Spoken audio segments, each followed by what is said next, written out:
So after that I lost the shopping list. And then after that, me and my friend Pat joined the circus and started a double act. I would balance on a small basketball and go around the ring going, and he'd throw the balls to me and I'd start juggling and yeah, that's how I got into filmmaking and critiquing. You ain't from round here, are you? Was it that obvious?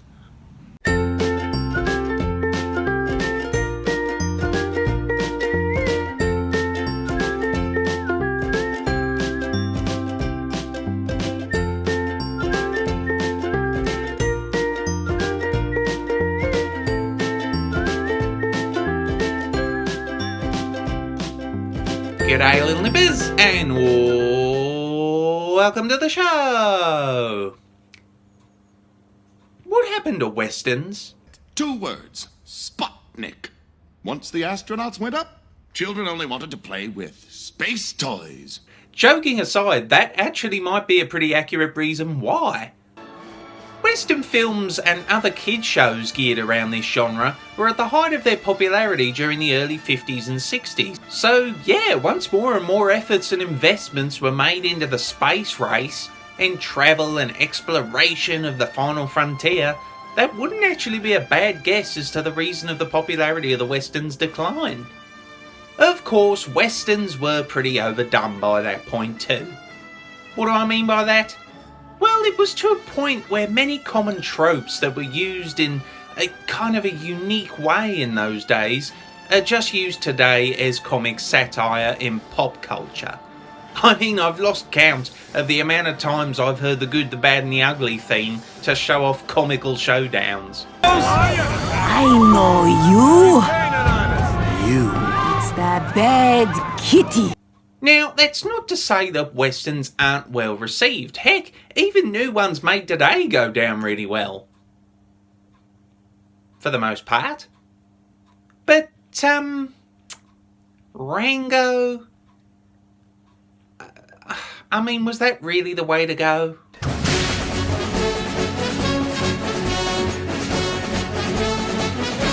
Okay, so this strange little 2011 concept of a bunch of anthropomorphic animals aside... Ha! You wish. In reality, is like someone being asked to combine Zootopia with a fistful of dollars. And you know what?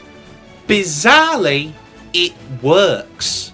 I guess using a western to tell this story was somewhat of a welcome sight for me, if I was honest, because it had been a while since I'd seen a kid's western film, particularly one featuring the main characters using guns.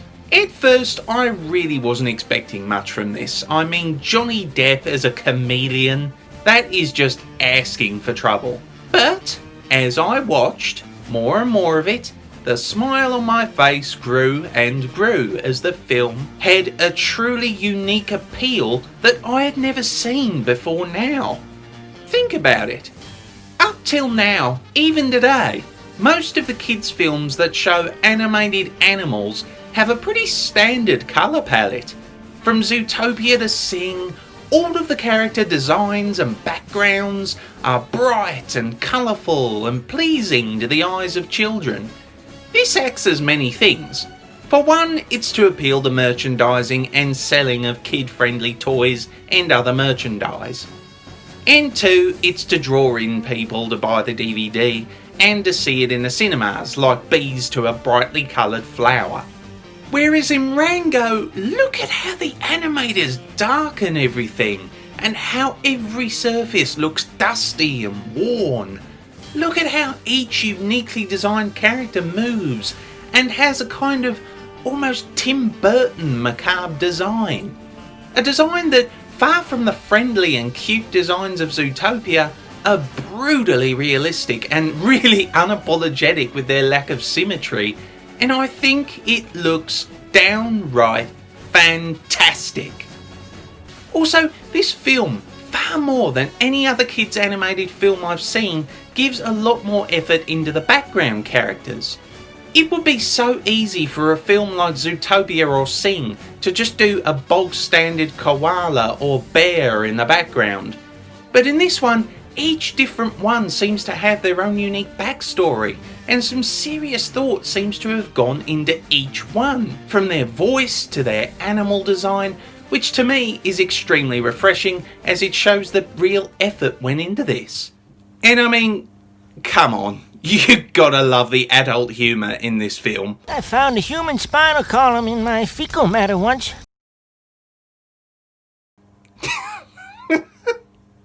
It's just so unapologetic, it's brilliant.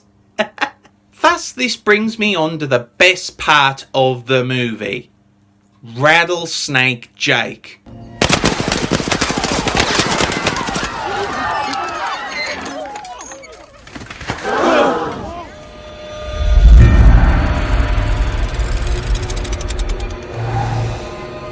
Oh my god, this character is awesome.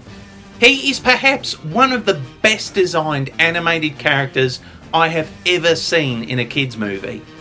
The filmmakers really didn't pull their punches with him either.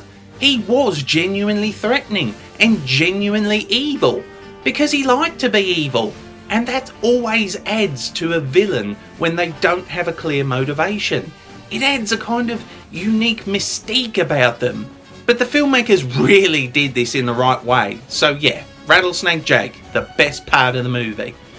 And for that, he gets 1 extra Croc point just for his appearance alone.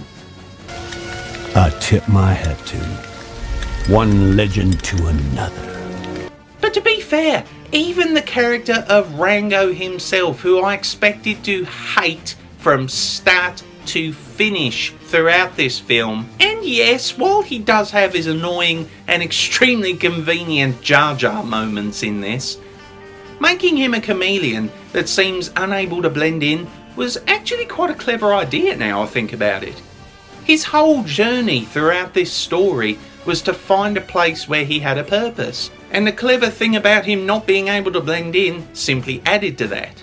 Now, another clever aspect of this film is the overall style.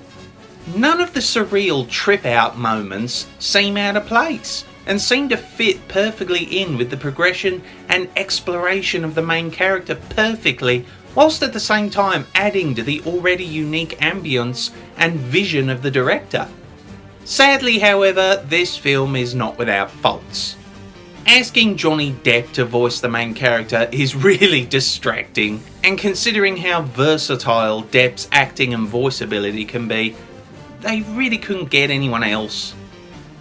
I don't know, maybe I personally wouldn't have chosen Johnny Depp. The surreal designs of the unsymmetrical world, while fitting brilliantly into the progression of the story, can from a certain point seem like the director beating his chest and saying, "Look at my vision, look at it, I'm a genius, look at it!" Basically, it can come across a little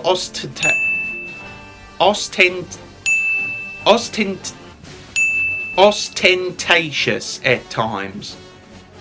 Yes. And finally, the worst thing about this film, the constant third-degree storytelling. Look, I know some people like this idea. Heck, the people I've spoken to said it's one of the best bits about the film. But the idea of the owls telling it like a western ballad, I hated it. This style of storytelling I felt didn't fit properly in with the design, and I was constantly wondering from start to finish whether this story was happening as they told it or had happened and they were telling it. The constant flitting in and out of the narrator mode not only was distracting, but at times it seemed almost inconsistent.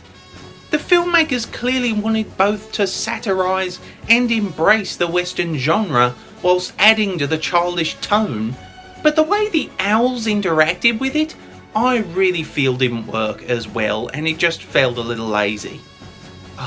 I really didn't like it. You got a funny looking face!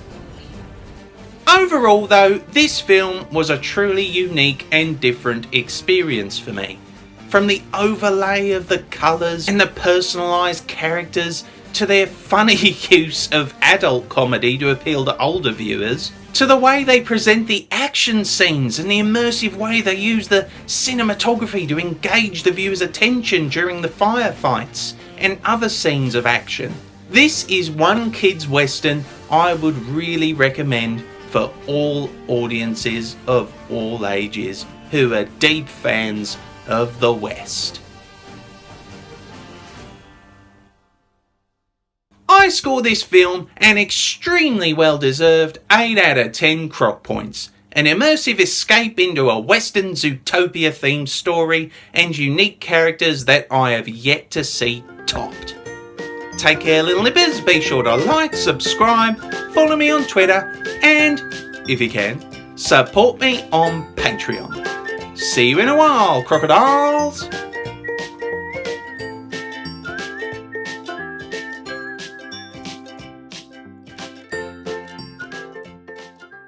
I found a human spinal column in my fecal matter once.